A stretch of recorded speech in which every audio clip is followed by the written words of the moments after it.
So what do you want to theme tonight's show around? It's the if you just call it the Shining Ones, because that's easy to spell. The Shining. Is that one N or two N's? That'd be Shinning. If It would two, be Shinning otherwise, yeah. Everything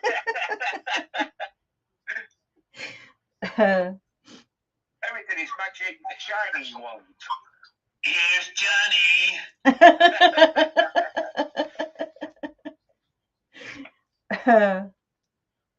Right, Angie, are you ready to do your thing? I am ready.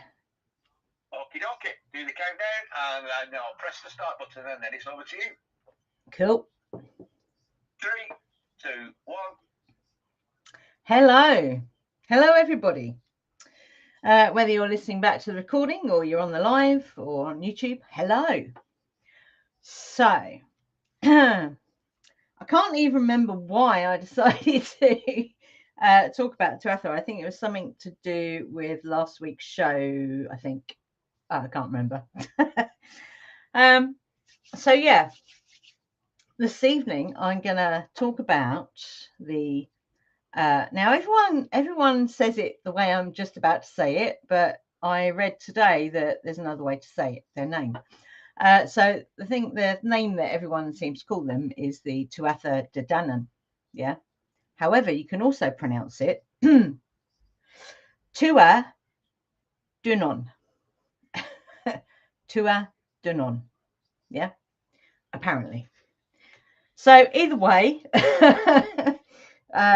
yeah, that's what I'm talking about tonight. So who are these? Who are these people? What are they? When did they arrive? Well, that's a good question. And there is a little twist on the end, which is quite interesting. And it's an ongoing conversation with these beings. So before I get into these particular beings, they are called the Shining Ones, but again, I'm going to challenge that a bit later on. Then they're kind of in the realm of mythology, folklore, that kind of thing. Yeah. So a lot of people say, well, it's mythology, it's folklore, it's not real. Okay, whatever. But what I would say is, what does mythology mean for you? So for me, I see mythology and folklore is got like it's the real history, not the strange homogenized thin veneer of stuff that we're told at school. Yeah, it really is. It's like it's the real history. It's the stuff that the so-called people in charge, yeah, it's the stuff they don't want us to know. Okay, that's how I see it. And you could even say that this what people call mythology and folklore is actually before the age of the Kali Yuga. Yeah, because the way I kind of see where these folk lived was in the Summerlands. So you could call that Shangri-La, you could call that Nirvana. Not to say there wasn't fighting and battles going on. Wherever you go, that seems to be a constant thing, which I have to question that as well. But that's another branch there. But essentially, I would put forward that if these beings were very much aligned with who they truly were, then they would have been living in essentially Summerlands, yeah. Also, when I looked at the etymology of the word myth, very interesting, because it means speech, thoughts, discourse, stories, tales, but especially word of mouth, yeah. So these mythologies, these folk tales were always they weren't written down. Yeah, they were memorized and spoken around the fire. They shared these stories. Who shared these stories? Well, you could say Druids, maybe. Who knows? So I've written something in the margin of my paper here, and I cannot read what it says. Never mind. I think it has to do with the... so a lot of the stuff that I came across, so I knew a little bit about the Tuatha because I have this really cool book. Let me just take a picture of this book for the channel, if I can get the thing out of the way. There we go. So this is a really cool book. If I can take a picture of it, if it will let me, will it let me? Hang on, there we go, that's a better picture. There we go. So this is the book. It's showing my guys on YouTube. So there we go, there's the book. So it tells you, it goes into a lot of detail actually around the individual kind of main characters of the Tuatha De Danann. But I wanted a broader picture, so that's why I went and did a bit of research. And a lot of the research I came across was kind of from the book. It's called the Book of Invasions. It has other names as well, but that's the main name this book goes by, and it's like a series of stories. It's called The Story of Migration in prehistory, basically. And it was the knowledge of the people written down. Now, this was written down in the, oh no, that's what it says, in the 11th century. So it was written by monks, which, is kind of great that they wrote it down, but it does come with the through the lens of these were demonic beings. And we were just talking about that before Andy pressed record. So yeah, you got to kind of take that with a pinch of salt. So this Book of Invasions, it was a mixture of mythology, folklore, and history. So there is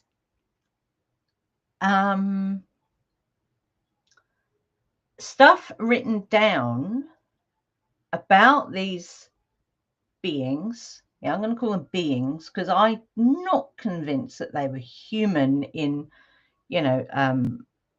in the kind of way we see humans now, if that makes sense. So yeah, it's quite interesting.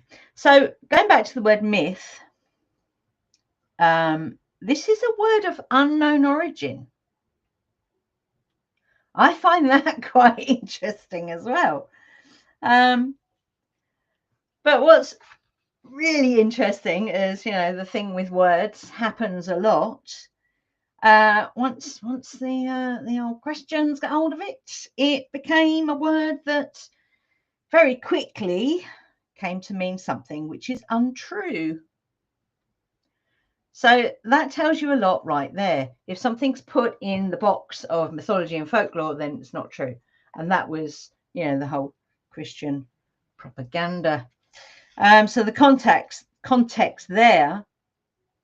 So the written material was obviously, of the Christian era, allegedly. I mean, who actually knows? But that's kind of what is, I suppose, evidenced, if you like.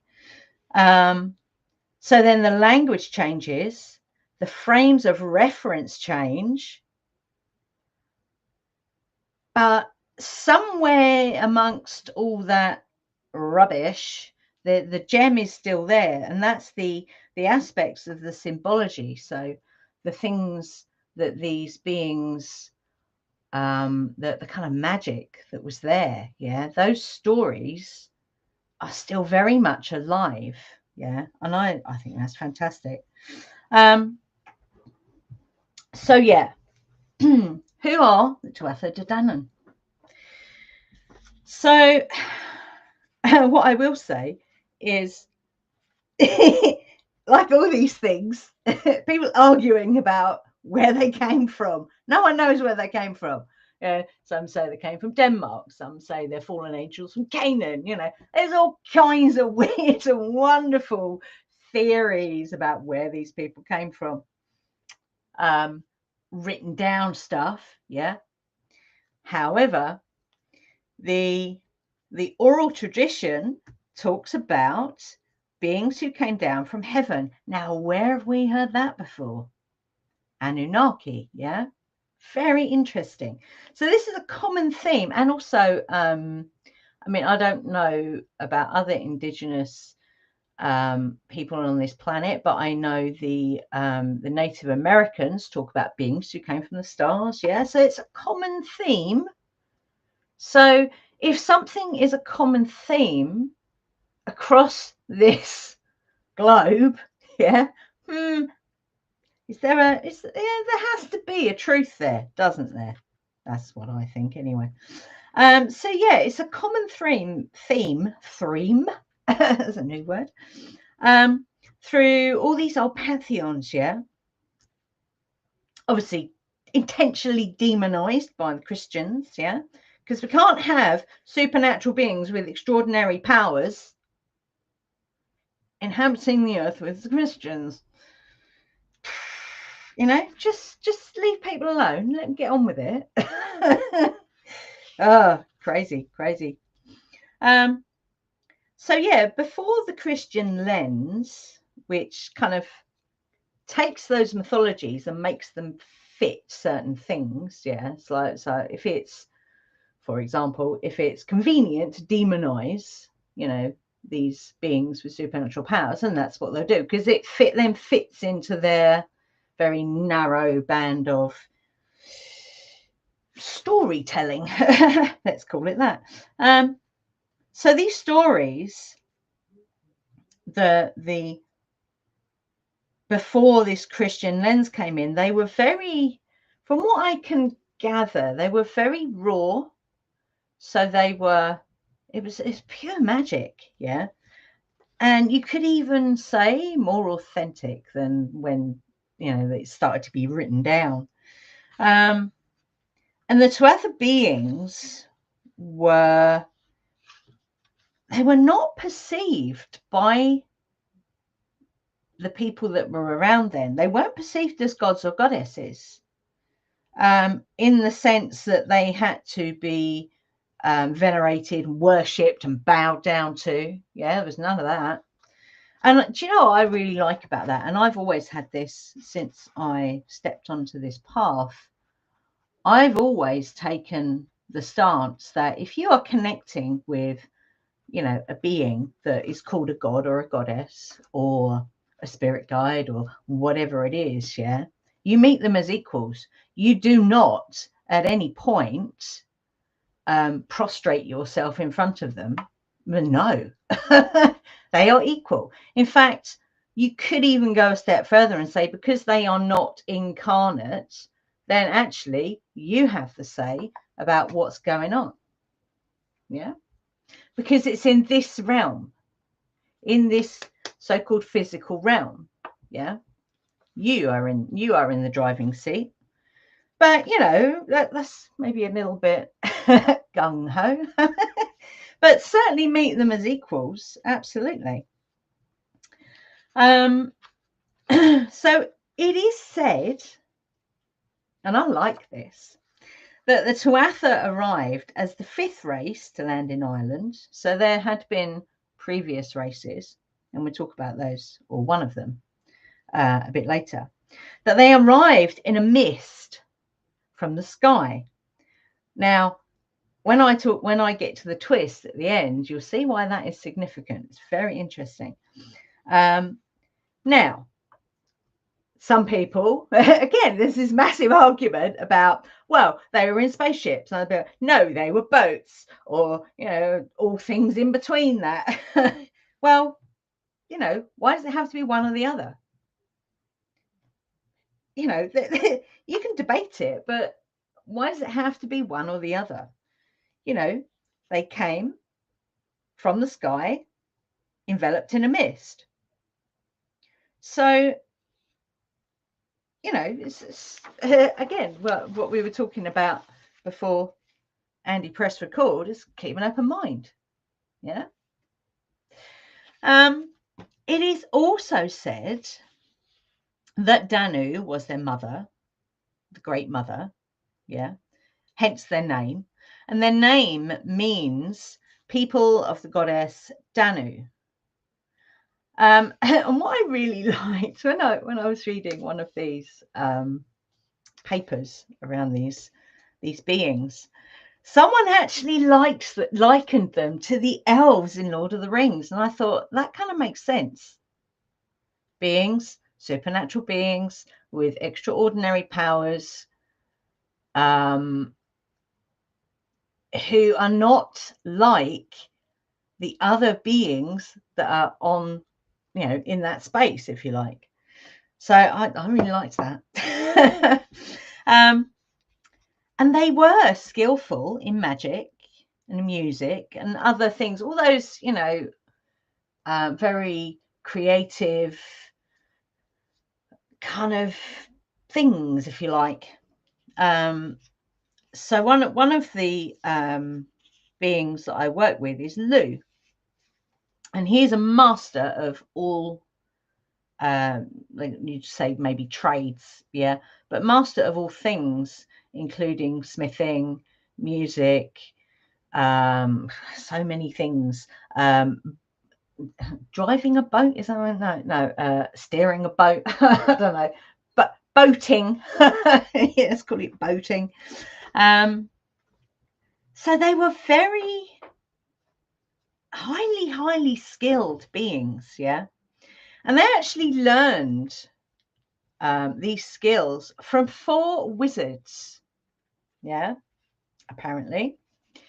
So these wizards came from Thalius, Gorius, Phineas, and Murius. Now, even those names sound a little bit Tolkien-esque, don't they? So I do have to wonder if Tolkien, because he was a professor of languages, he obviously knew about these beings, yeah. So when the Tuatha came to Ireland, they brought with them 4 magical treasures. So we have the stone of, pardon my pronunciation, the stone of Fal, which cried out when a true king of Ireland stood on it. That is quite something. That's verging on sci-fi right there. Yeah. We have the spear of Lugh. Now, I somewhere in one of my grimoires, I have the name of that spear. I can't remember off the top of my head. And this spear was famous for never missing its mark. Sometimes there is also a slingshot, which quite grimly is made of human brains. I'm not sure I'd want to have anything to do with that one, but there you go. We have the sword of Nuada, which was instrumental in dealing mortal blows. And then we have the cauldron of Dagda. So a bit like the magic porridge pot. You remember that story when we were kids? So this cauldron held an unending supply of foods. So what I love about that, so when we do dark moon workings, not every dark moon, but sometimes we go into the great cauldron, which is like a void space. So I think that what that's saying to me is that there's an element of the quantum void space right there, which, yeah, I quite like that. So another one of the Tuatha who I have worked with a little bit, he tends to arrive, there's a particular meditation I do, which is the, oh goodness me, I think that's the earth star chakra and the soul star chakra. There's a channel on YouTube which brings together all these frequencies, and it is quite magical. I'll have to share it actually. Let me just write that down. Earth star, soul star chakra meditation. Because whenever I do that meditation, Manannan literally is like he's calling across the waves, and if you call back, that builds that connection. It's quite phenomenal. We have the marshes nearby, so we see herons over there. We haven't seen one this year yet. How else does Manannan? Through Ian's drawings, actually, he's drawn Manannan before. So Manannan's quite interesting to work with.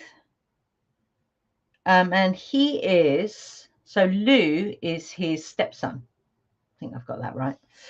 It's quite an intricate family tree they have. But it is said that Manannan lived an extraordinary long life. I think he lived through 4 different ages. So my, like is a rhetorical question, throw it out there. Were they extraordinary humans? And when you think about it, were there races here who were aligned complete true alignment to who they truly are?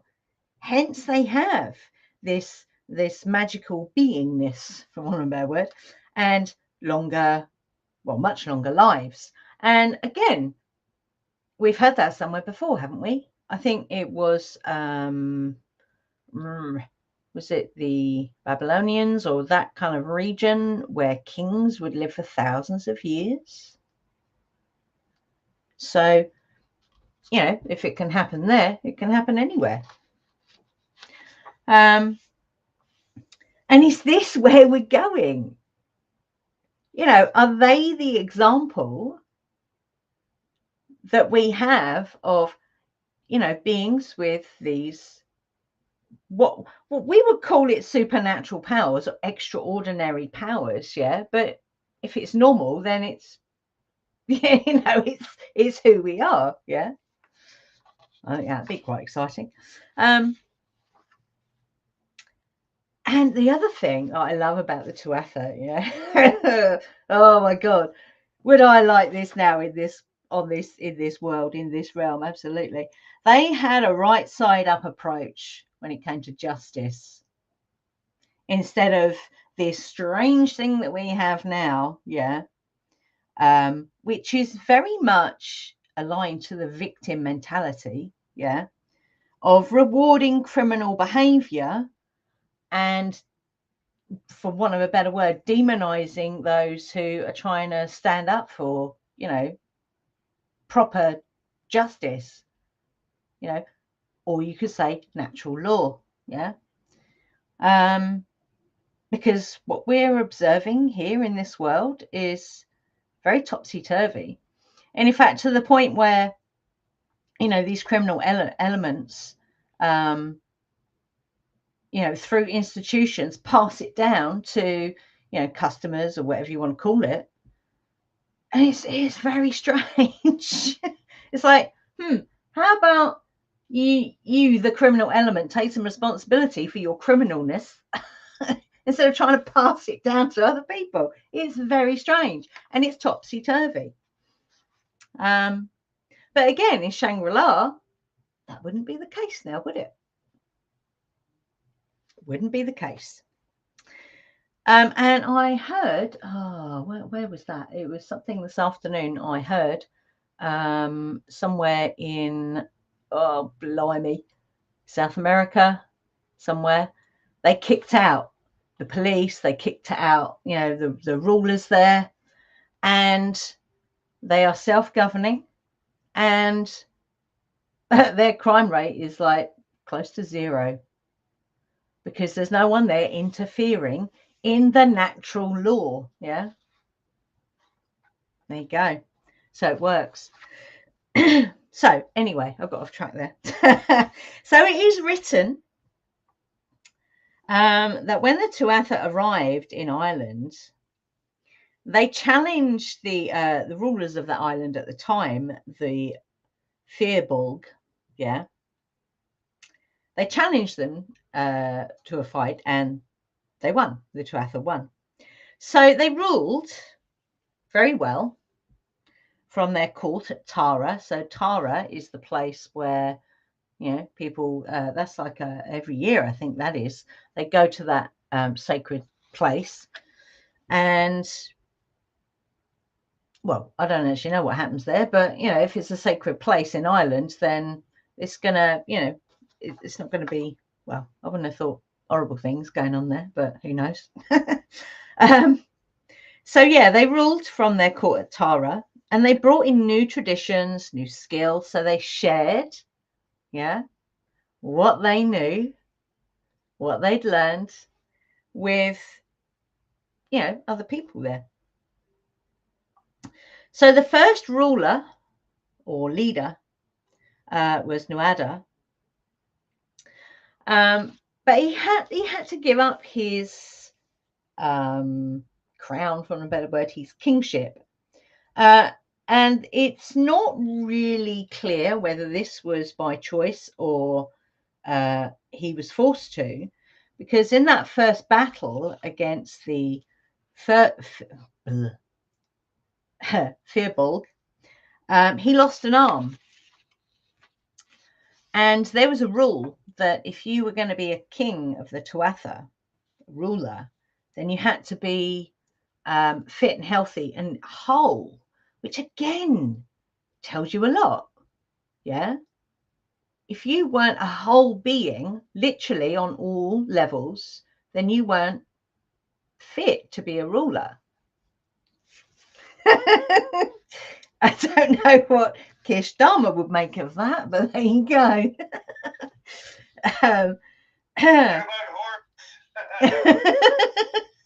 Thank you, Kevin.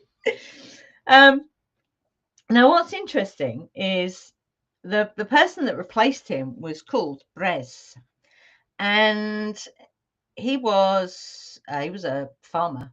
He was an agricultural person, and he ruled for 7 years. But he was kind of a stand-in, if you like, a figurehead, that kind of thing.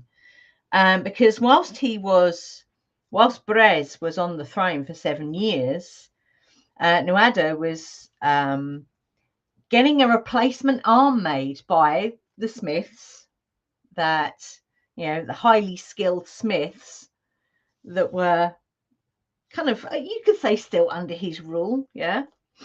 And it took that long to make this arm, to make it look real. So after 7 years, Brez was told to, you know, sling your hook, mate. And he didn't like that. And because he was the son of a Tuatha mother, but unfortunately he had a Fomorian father. So the Fomorians were the giants, the early inhabitants of Ireland.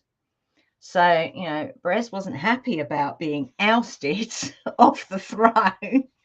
So he basically rallied his Fomorian family and waged war on Tuatha. So this was the second battle, yeah. And unfortunately, Nuada and his wife were killed, which then enabled Lu to become king. Now, Lu, who I spoke about earlier, he'd used his magic to win the battle. And it was to do with the Eye of Balor. But that's, yeah, going right into, you know, all the battle stuff. And I didn't really want to do that. I just wanted an overall picture. Yeah. So Lu became king. So Lu is known as Lu of the Long Arm as well. And he's not just, weirdly, he's not, and a lot of these deities cross over to, I don't think to Scottish and English, but certainly to the Welsh. They cross over. It's quite astounding. So the third battle that happened was with the Milesians. Now, again, in comes this idea of the mist, yeah?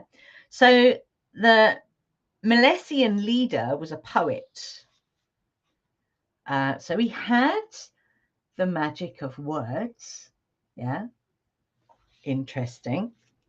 So when they arrived at Ireland, they pushed aside this mist, which, you know, had been created by the Tuatha when they arrived, yeah?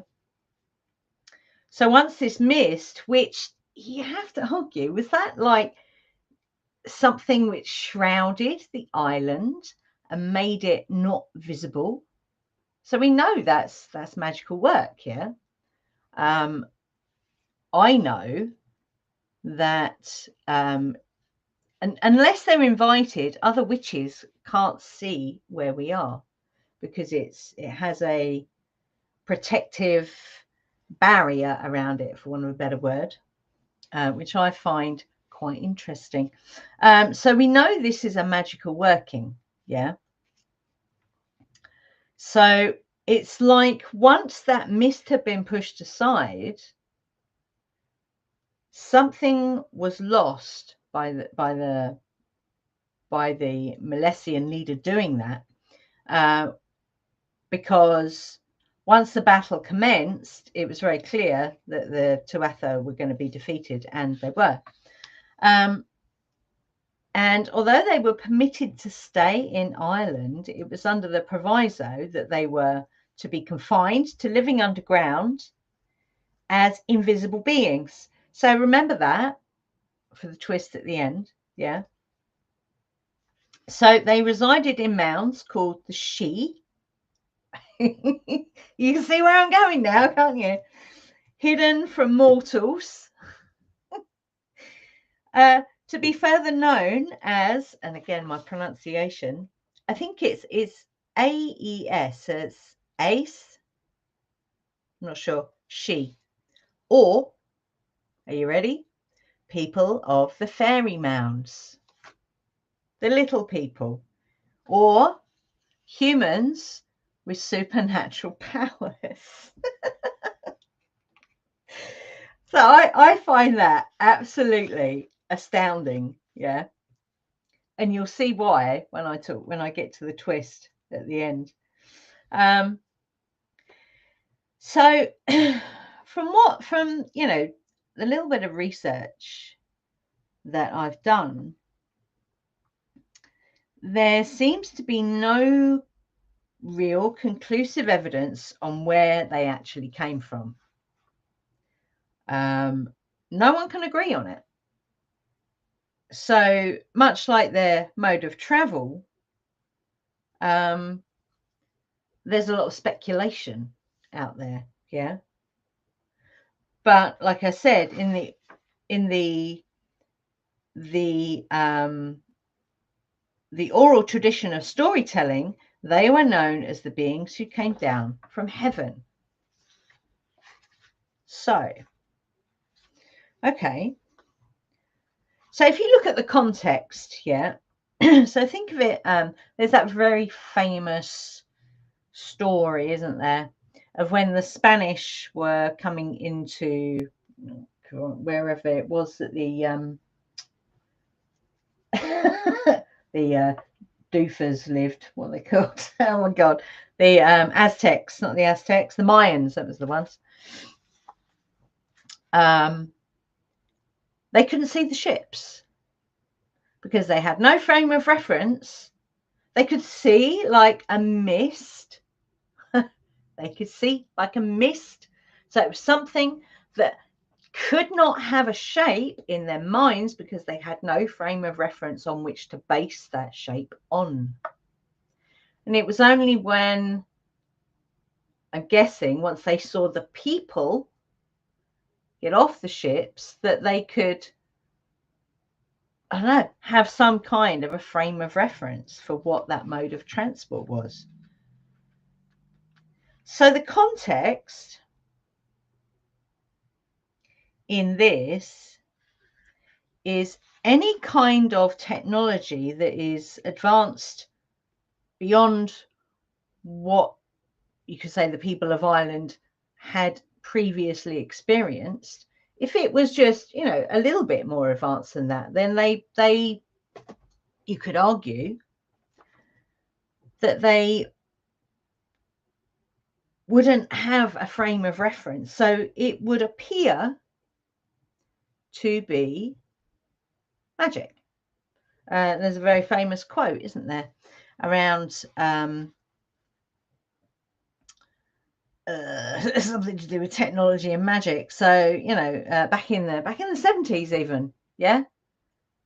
I'm sitting here with a mobile phone. We didn't have mobile phones back in the 70s. We didn't even have a phone. No, actually, we did. It was a landline, big Bakelite thing that sat on the table. But to be carrying around a phone that is a screen and a telly and all sorts of things, yeah, that's pure science fiction, magic, yeah. So when the Tuatha landed in Ireland, whether it was advanced technology or not, or even if it was a ship that it could appear as magical travel if it didn't look like the kind of boats that they were using, because I'm pretty sure I know they found remnants of very round little boats that one person sits in, yeah, because we are an island after all, and so is Ireland an island. So, you know, would we have been seafaring people? I would imagine so. We'd have certainly got in the water. But if these ships looked a bit like Viking ships, I mean, they look pretty scary, wouldn't they? If you hadn't seen a Viking ship before, you'd wonder what that was coming towards you. Yeah. So yeah, it could appear as a magical mode of transport. I get that. The other thing that cannot be agreed upon as well is the outcome of that very first battle. So how I've read it was the Tuatha won the battle and they basically, you know, took over the island. But there is another written record that it actually ended up in a bit of a stalemate, with a compromise of dividing the land between the Firbolgs and the Tuatha, with the Tuatha having the majority. I don't know why that would be the case, unless because I don't know why. Well, I don't know. That's a bit of a mystery, and it was kind of skipped over, in, I have to say, in what I was reading this afternoon. So there's a lot of, well, we don't really, they always say that. Well, we don't know for sure. Well, clearly. But we can certainly read between the lines. Yeah. So, you know, this is all very fun and interesting. Yeah. And this is, you know, this is an overview, because there is a lot more. It'd probably be a 3-hour show if I went right into like all the details and everything. But you know, if anyone wants to read any of these kind of stories, I mean, that book is brilliant. It gives you a lot of the details of the stories and the relationships and everything. And it's actually in 2 parts. So the first half is in English, and the second half is in, I'm guessing that's Gaelic. I'm not entirely sure.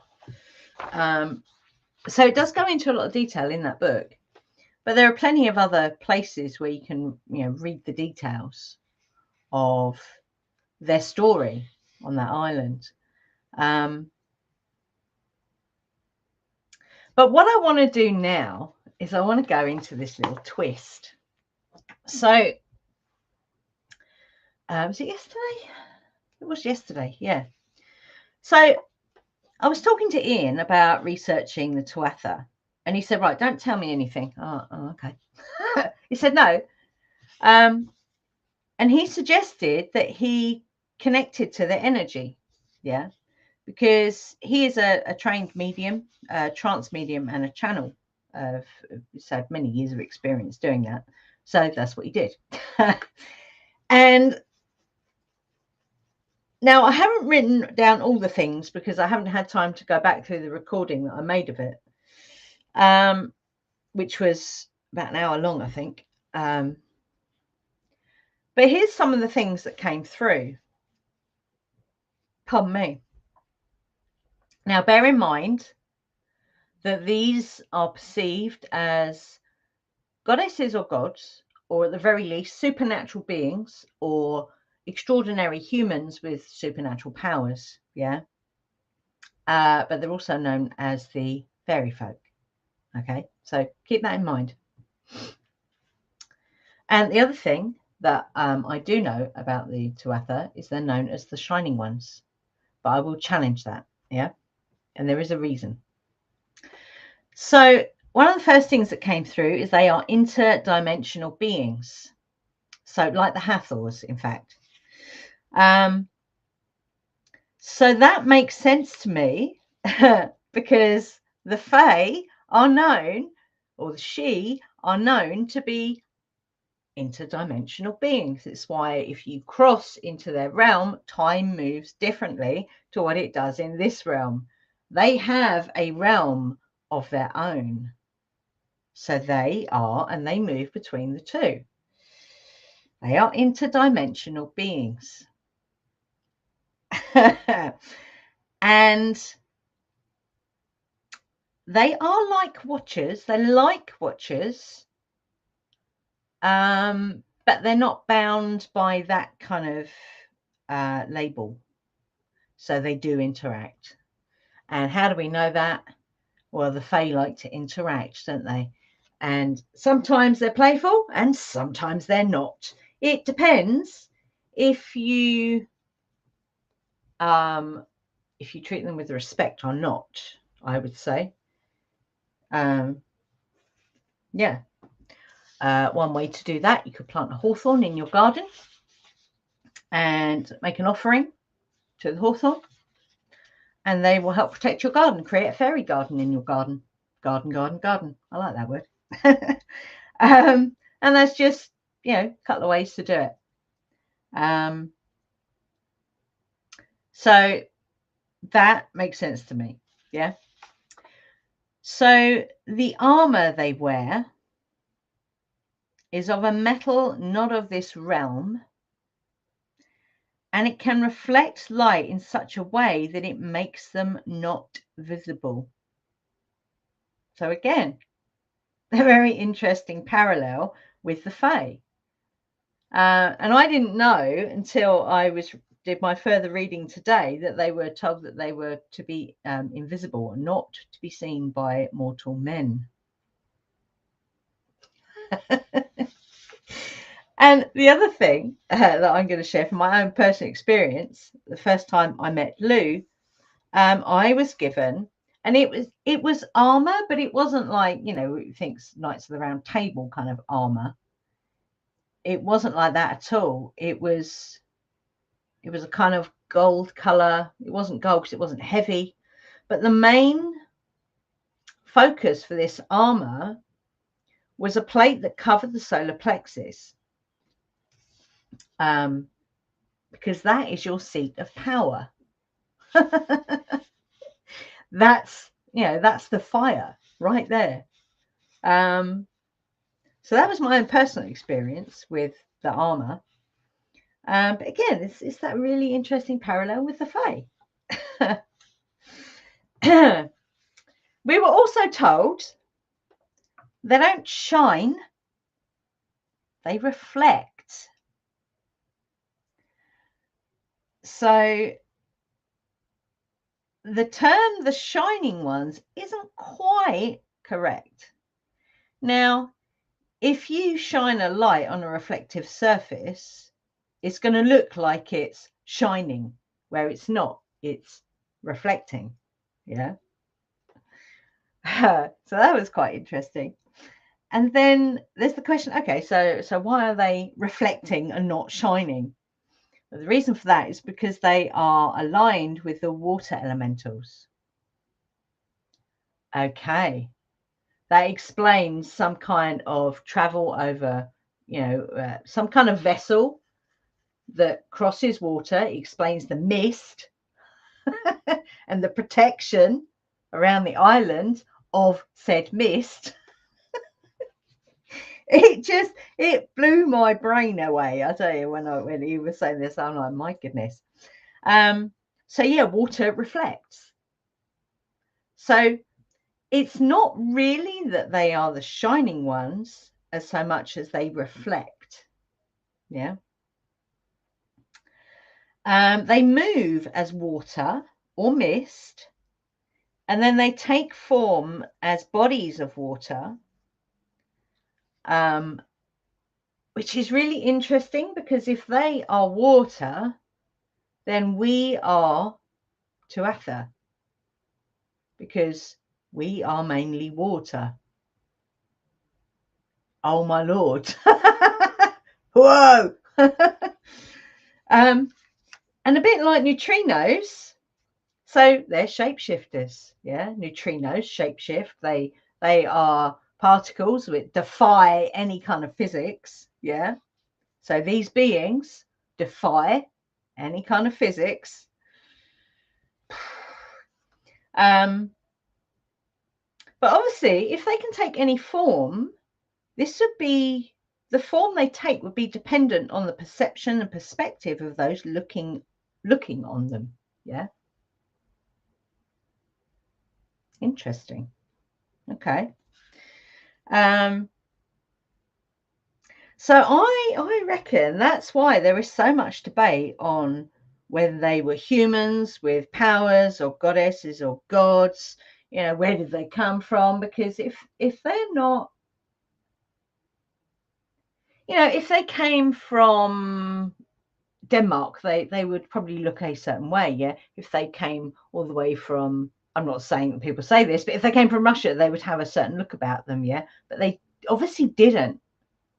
So it can't be pinned down as to where they came from. I like that. And just lastly, the other thing is horses were highly revered by them. Manannán famously has a self-steering boat pulled by horses of the sea.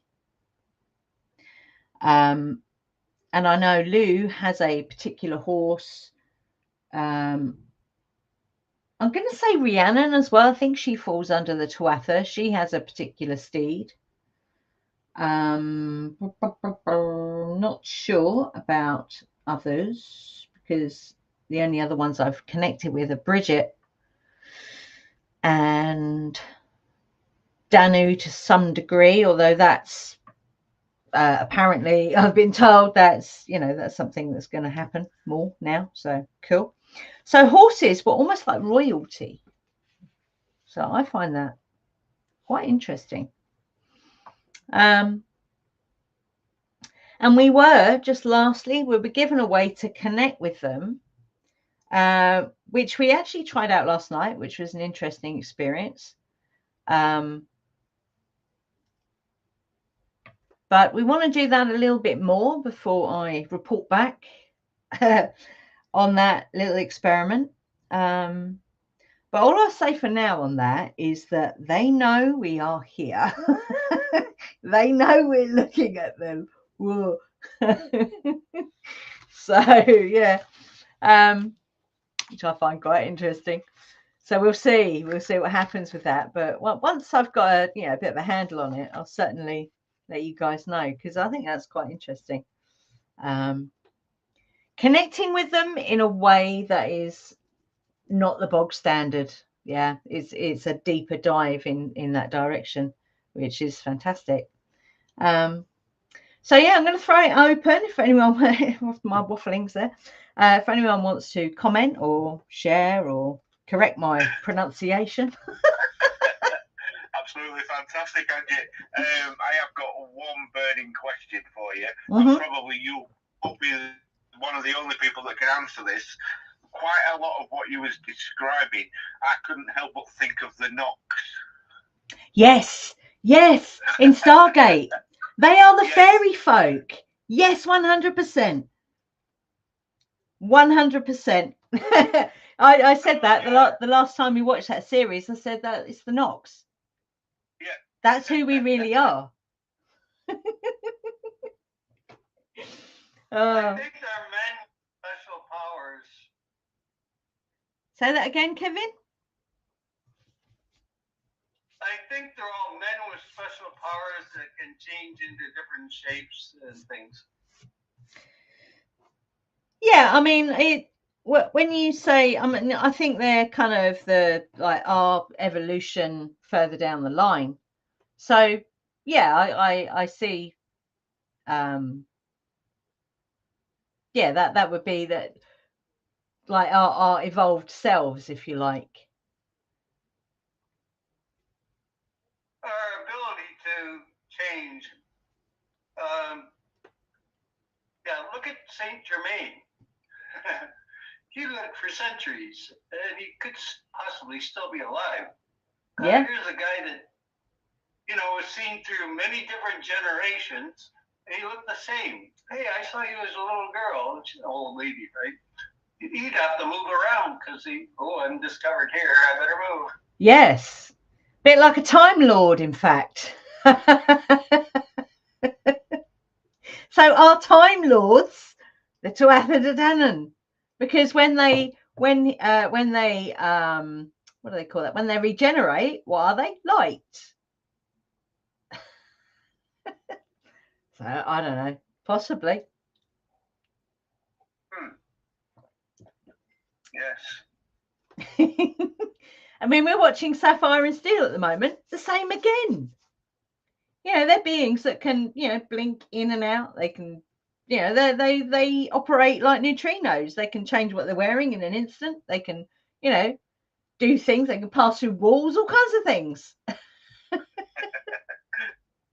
Sasquatch travels through dimensions. He just walked through a little self-created portal and see ya. Yeah, I think that's a very good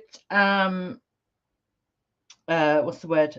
Theory for the Sasquatch, is that they're interdimensional beings. Otherwise, they'd be seen all the time, wouldn't they? That's the way I see that. And that sort of kind of relates back to what you were saying about what our level of understanding. We only see as far as what we understand. Mm. If we see something, we have to explain it within our frame of reference. So we might not get what's behind it. We'll just see what we see presented before us. So we reference that then with our current knowledge. Absolutely. It's like planes. What would they have been seen like? Yeah. Before people knew, oh, okay, so, we create those, okay. But if you'd have seen aeroplanes like 100 years before there were aeroplanes, you'd have been, oh my God, what's that? Because we didn't have a frame of reference for it. Just like Deirdre from Dublin says, she's a druid. She says, everyone thinks there's a division between the north and the south of the island, Kevin. She says there's no division because we're all druids. I like that.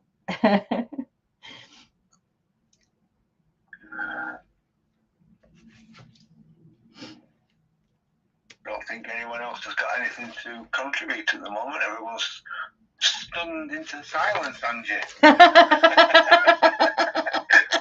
posted up a link, by the way, I found the book on Amazon.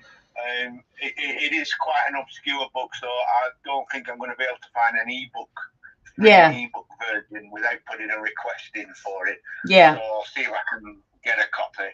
But if anybody's interested, Amazon do have it in stock. It is available in hardback and paperback versions, and the paperback obviously is slightly cheaper, but I think it's about 20 quid for the hardback and about 13, 14 quid for the paperback, if anyone's interested.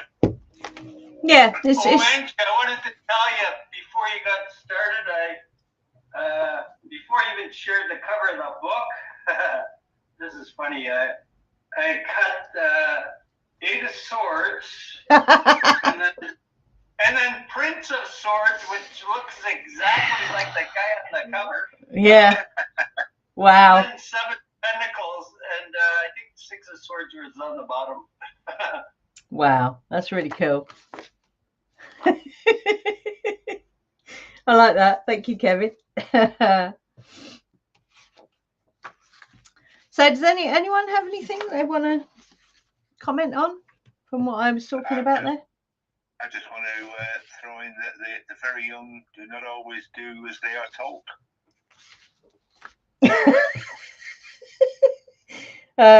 In relation to the Knox. Oh yes. Oh yes. I thought that had me right when that quote came out. It was just like yes. Yeah. And the very young do not always do as they are told, Mm. and it was so apt, and it is so apt, and it's absolutely nail on the head moment for me. That was absolutely. They like to do knock knock. Who's there?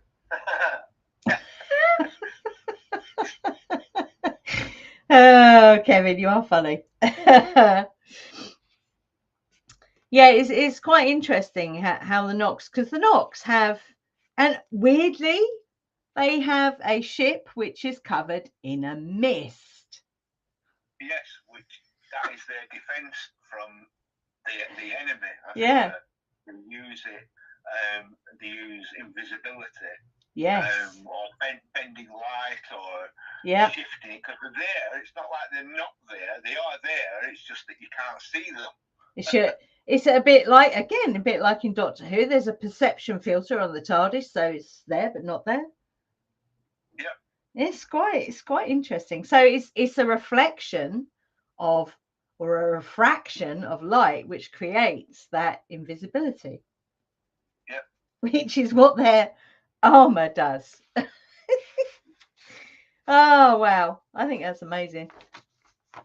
It's just really cool. And like I say, I will keep you updated on that. You know, any other bits and pieces that we get through this work with them. I'll do a show on it once I get enough material. And I think it's going to be quite an interesting journey. Especially if they're going to tell us the real history. That'd be interesting.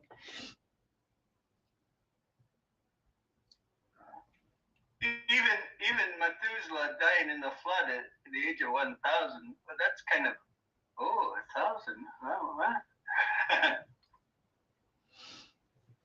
Yeah, I don't know if any of you guys have ever kind of have this knowing that our lifespan is and it's a very deep kind of knowing that our lifespans are not as short as we think they are.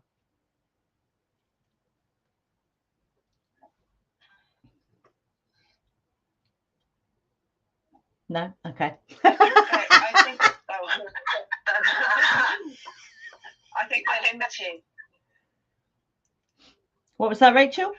Everyone's going, I'm old already.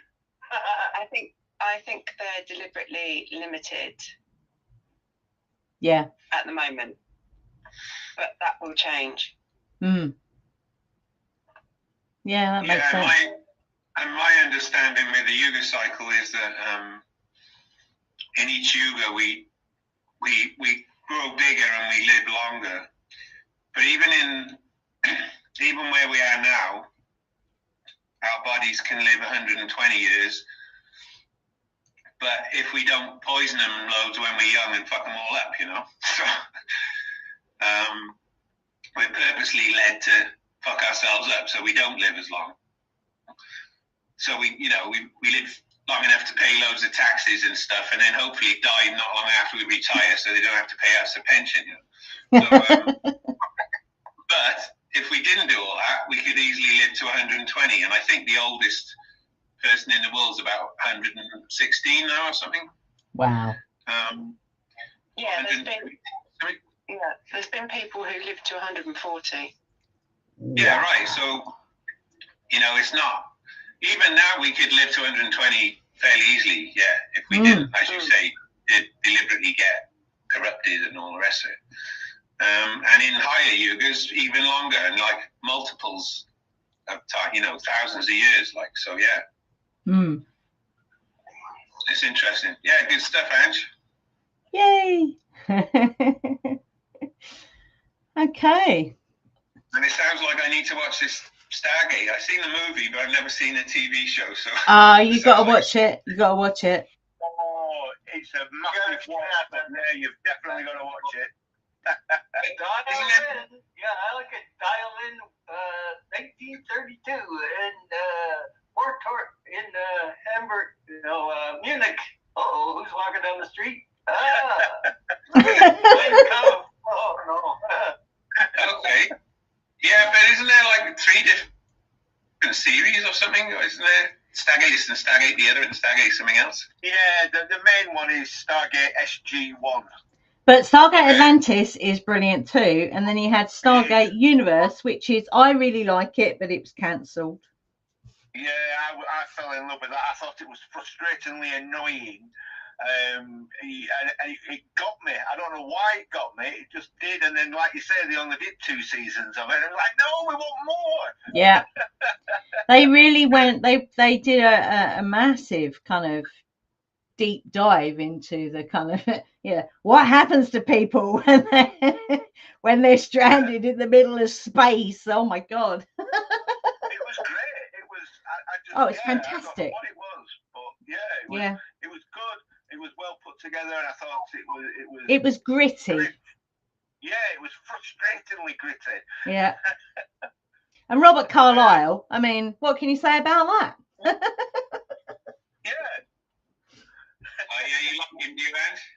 Eh? You got a bit of a soft spot for him, have you? I think he's amazing. And in that show, he was the person that you love to hate. Yeah. Okay. Cool. But yeah, SG-1, the big 10-year season, SG-1 is the one you need to watch. That has the Knox in it. I think it's in 2 or 3 episodes. It's not just 1 episode. I think. But yeah, the whole thing. I think you'll find that fascinating, Litmus, because it's got a lot of Egyptian references.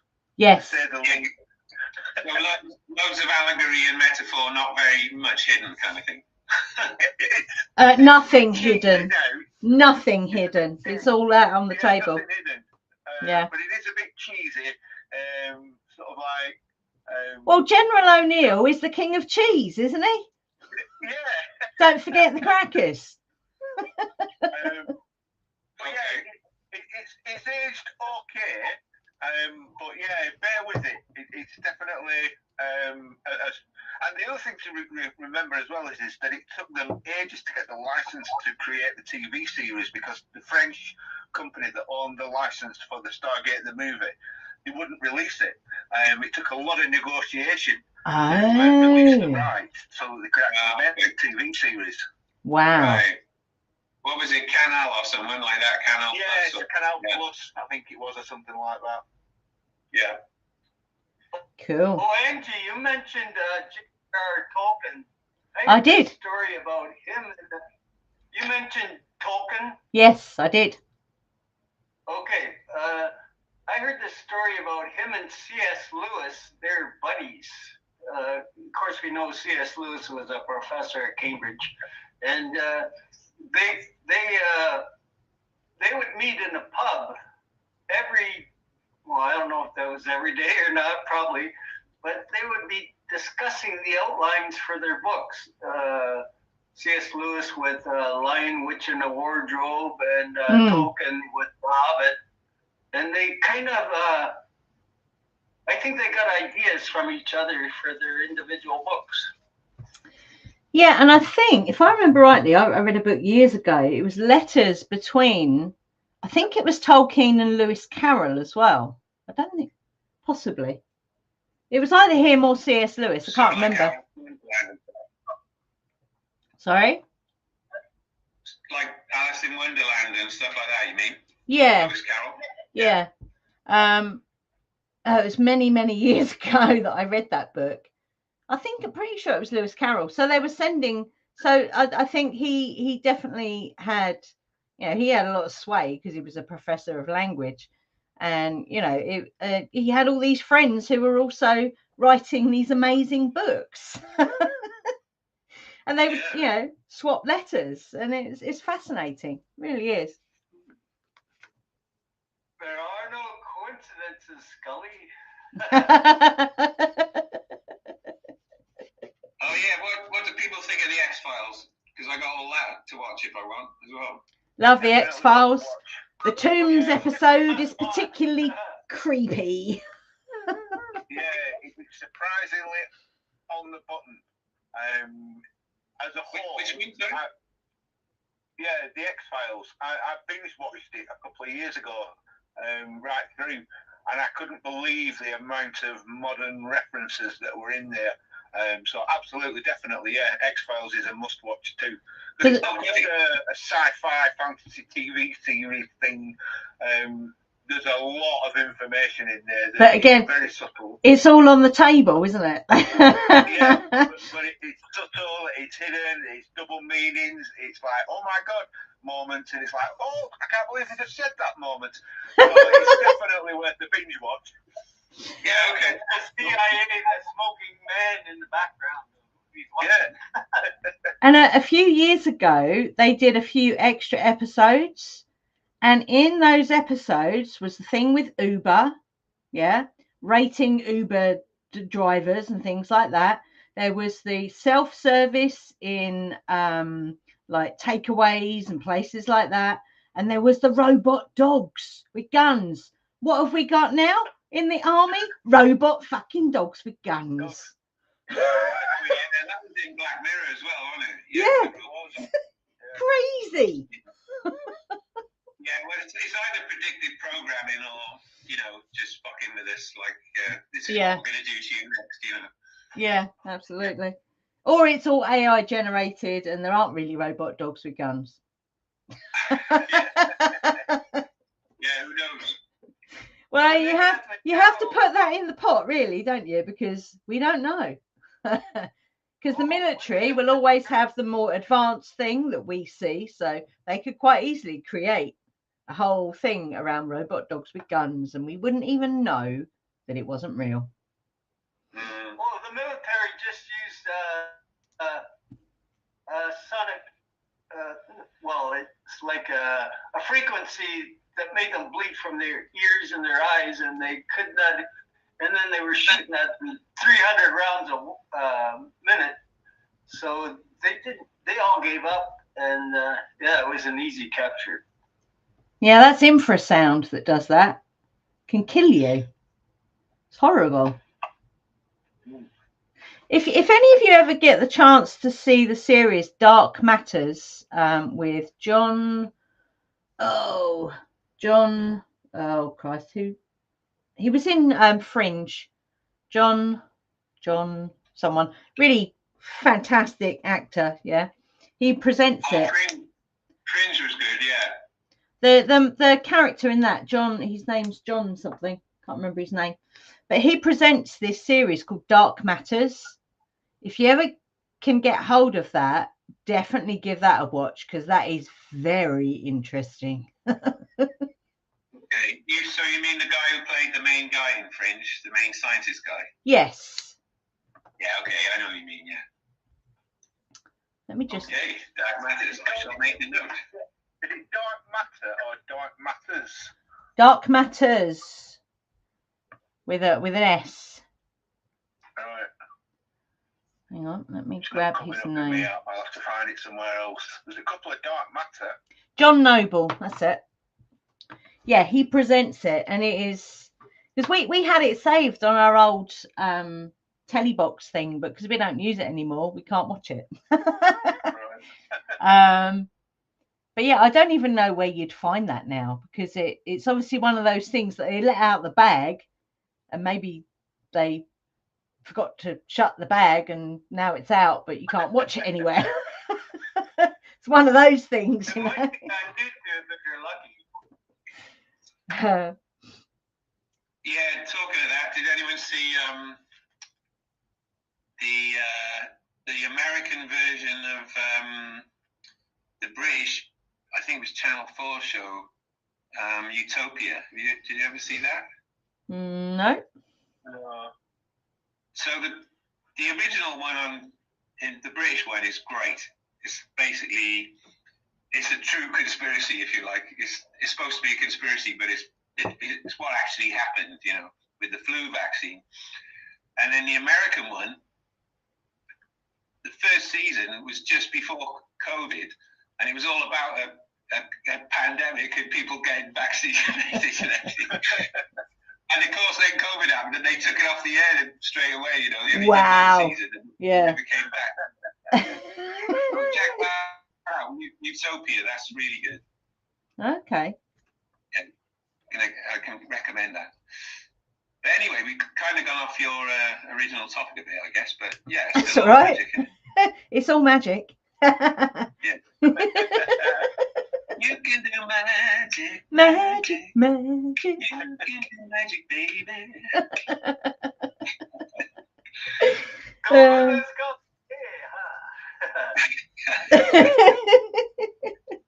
And I have a feeling that's gonna come true. Woo.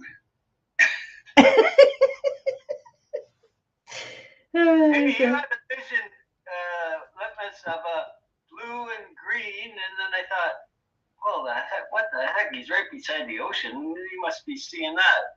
But that's all I thought at that time. Yeah, no, it was dark blue and dark green, like all mottled together in a crazy pattern kind of thing. It was cool. But like I said, yeah, it was the same thing I saw on my Kundalini activation. So that was interesting for me. Yeah, Kundalini activations are mine scared the bejesus out of me because I didn't know what it was. Okay. Yeah, I heard it was like voices. It was almost like people talking in the next room, but there was no one else around, and bells and energy pouring out the top of my head. And I wouldn't go in there and do yoga for about a week afterwards until I had conversations with people, and most people went, well, I don't know what that is. And some people say, well, it's demonic. And other people went, oh, you just had a spiritual awakening, Ange. I'm like, oh, really? Okay. That's better than some kind of demonic thing going on. Yeah. So where did you do it, Ange? I was just doing a regular yoga practice, nothing fancy, and I was in Shavasana, and that's when it happened. And that was, I suppose my son was about 3, maybe 4 at the time, so that's a very long time ago. That's nearly 20 years ago. Wow. Okay. Yeah. Okay, so you didn't have anyone guiding you or anything? No. Nope. That's why. I mean, luckily, my yoga teacher, she was brilliant, and she kind of helped me with the aftermath. But yeah, I didn't know what it was, so it was a bit of a shock because it's not something I intentionally went out to do. Okay. Yeah. Yeah, I did. So yours is amazing by the sound of it, because mine I was doing with a guy who was guiding you through it, you know. Okay. Yeah. And we started off at the place that he was staying at near where I am now first, and I saw this blue and green colour stuff, and the second one he did remotely. So I was in my van up in the mountains, and he was down on the coast in the Algarve, and he did one remotely, but it was amazing. Like, how does this work? You know, it was like, Yeah. Yeah, it was great, and I just had great energy. But I guess both times I was in a place I felt very comfortable, you know, and I wasn't surprised because I knew I was doing it, whereas you didn't plan to do it and it just happened, kind of thing. Yeah, yeah. And of course, you know, when I was reading about reading online about Kundalini awakenings, a lot of Christians believe that Kundalini yoga, you know, awakes the devil and drives you mad and all that kind of garbage. And I'm like, oh no, what have I done? They're already brainwashed. It's absolutely crackers. It really is absolutely mad. The things that they come out with. Can I ask you something else, Ange? Yeah. What was the thing you did where you shared your melted candle wax thing recently? And it was all different. It was all like weird shapes and stuff in there. That was a hearth cleansing. That was on the eve of Epiphany, where Befana, okay. Again, more folklore, Italian folklore, on the eve of Epiphany, Befana, the Christmas witch, comes and visits and gives gifts, and if children have been naughty, she gives them a bit of coal. So yeah, that was the eve of Epiphany. So it's basically a hearth cleansing, and you burn a candle. You burn a candle, and because I like a bit of candle magic, we like to divine the pools of wax, and that big piece was like a horse, and I've actually kept it because it just looked like a horse. It's amazing. Yeah, it was amazing, and I love candle magic as well. And I'm just sending a photo now because when I did my last little moon ceremony, I left the candles burning because I was what can I say, otherwise engaged at the time with someone, and and it all melted everywhere. And when I looked at all the pieces, there's quite a few kind of teardrop shapes and heart shapes. Oh wow! So I'm just going to share it now in the group because I thought it was really beautiful, you know. So had you set an intention with that candle magic, or? I planted some seeds, yeah. That's really cool. And I was engaged in an act of love at the time, and I was just amazed at all this loving, like heart-shaped things and teardrops came out of it, you know. So what that tells you there is it's all about frequency, and the frequency that we put out into the world. That's a prime example right there. Yeah, because we were definitely putting out great frequencies right then, I gotta say, yeah. Procreation God frequency. Yeah. You're funny, Kevin. Yeah, thank you. So I'm going to do more of that and see what happens. Cool. I like a good burning spell myself. Yeah, we like to burn things as well. It really does clear the energy away, you know. Absolutely. So what's that, Andy? So did the Christians. They love to burn things. Yeah, which is... Yeah, I was one of them. I got burned to the stake in a past life. Really? Yeah. What's that, Kev? I said stay away from Salem. Yeah, well, of course, I was surprised the other day when I was doing the little knowledge nugget about the day cycle, and I found out this cross shape we ended up with was called the Cross of Salem. But it's not Salem as in Salem witch trials. It's apparently a Salem, which means peace in Hebrew. A bit like Shalom, I guess, or something. Salem. But yeah, could get worried otherwise. Or Salam and Islam. Yeah, maybe have a similar route, yeah. Yeah, and what was the other thing I just thought of? You know when things pop into your head and they go straight out again? Like mist. Like mist, like the knock, yeah. Or what are they called? The knocks. What's the Irish? Yeah, the knocks. Yeah. Yeah. Oh, I can't think what I was going to say now. It doesn't matter. Oh, the knocks came out of the wheel upon. Oh, Ezekiel. Oh, what are those? Knock, knock.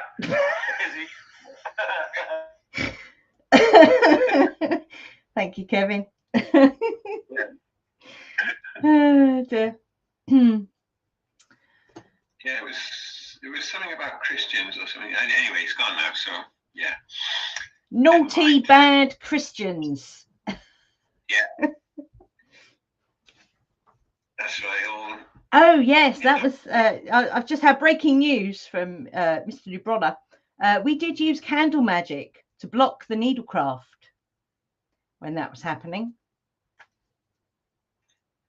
You know what I mean by... You know, and yeah, the jibber jabber. When they were touting the vaccines around. Yeah, we used candle magic to block that. The jabs, right? Yeah. I forgot to talk about this vision I had.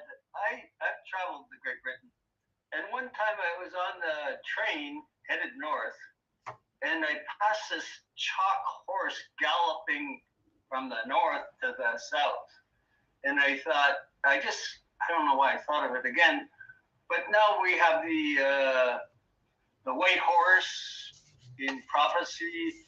We have going from one area to another. The first degree of Aries, which signifies great change. And I'm thinking, this is lining up. You could be right, Kevin. You could be right. Well, there's lots of things that are kind of coming into, like, it's like bits of a puzzle that are finally coming together.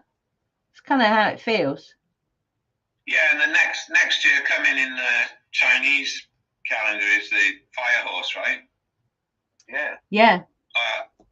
From, I think it's February 17th this year, I think, Chinese New Year. Yeah, I think that's what I've seen lurking about. Phoenix, the rising of the divine feminine once again. I missed the first part of that, sorry, Kev. What was it? Well, it's the year of the horse, as we know, but the red horse, the rising phoenix, which is a rising of the divine feminine to rule once again. Okay. Well, talking of that, I don't know if you know, but what we call Scorpio at one time has been called the Phoenix as well, because it's about death and rebirth, you know. So I find that interesting as well, which is Samhain time, you know, middle of Scorpio, so kind of fits. And I think it's been a scarab beetle as well in Egypt and various other things, but yeah. The fire horse year starts. We're not in it yet, but it starts fairly soon, yeah, with Chinese New Year. Oh, did anyone see that a picture of the coronal hole that was on the sun? Was it this week or last week? Can't remember. It was in the form of a snake, which I find really interesting. The last month of the year of the snake, and we get a snake on the sun. Yeah, right. Interesting. Yeah. So lots of things. I'll have a look for it. Lots of puzzle pieces coming together. It's really cool. Nice. Okay, Andy, do you want to stop the recording with some final words of anti-wisdom? Okay, do I have any words of wisdom? Okay. I'll tell you what. I will pull a card. This is can't remember the name of this deck. The Citadel. That's it. Okay, that one. Oh, okay. This is a card called the Pathless. So this could be the pathless path. You don't necessarily need to take on the words underneath it, but what I like about this card is you've got